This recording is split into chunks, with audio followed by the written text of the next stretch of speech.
ధన్యవాదాలు. సర్వేశ్వరుడు సృష్టి స్థితి లయకారకుడు. సర్వాధ్యక్షుడైన ఈశ్వరాధీనంలోనే ప్రాణులకు త్రివిధమైన కర్మఫలం లభిస్తుందని తెలుస్తుంది. ఇష్టం, అనిష్టం, వ్యామిశ్రం అనే 3 జగత్ సంబంధమైన ఫలాలు జీవులు వారి వారి కర్మలను అనుసరించి అనుభవిస్తారు.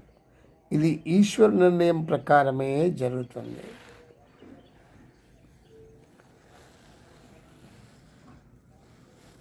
కర్మలు ఈశ్వర ప్రేరితములు కాబట్టి ఈశ్వరుడే కర్మఫలానికి హేతువని భావిస్తున్నారు. ధర్మాధర్మాలు చేయించిన వాడు ఈశ్వరుడనే శృతులు పలుకుతున్నవి. ధర్మాధర్మాలు చేయించినవాడు ఈశ్వరుడే అని శృతులు పలుకుతున్నవి. ఆ రెండింటినీ చేయించినవాడు ఈశ్వరుడే.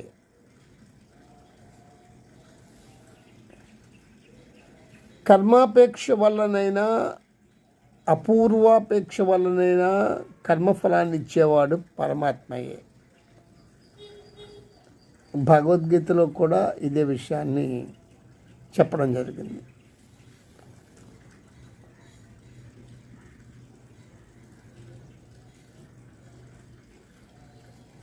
తరువాత ఏ భక్తుడు ఏ దేవతా స్వరూపాన్ని శ్రద్ధతో ఆరాధించాలని కోరుకుంటాడో ఆ దేవత యందే వానికి భక్తి శ్రద్ధలు కలిగేటట్లు చేస్తాను. తత్ఫలితముగా ఆ భక్తుడు నా వలనే ఆ భాగములను తప్పక పొందుతాడు.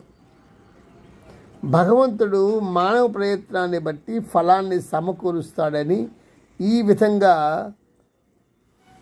శృతి స్మృతి వాక్యాలు నిర్ధారిస్తున్నాయి.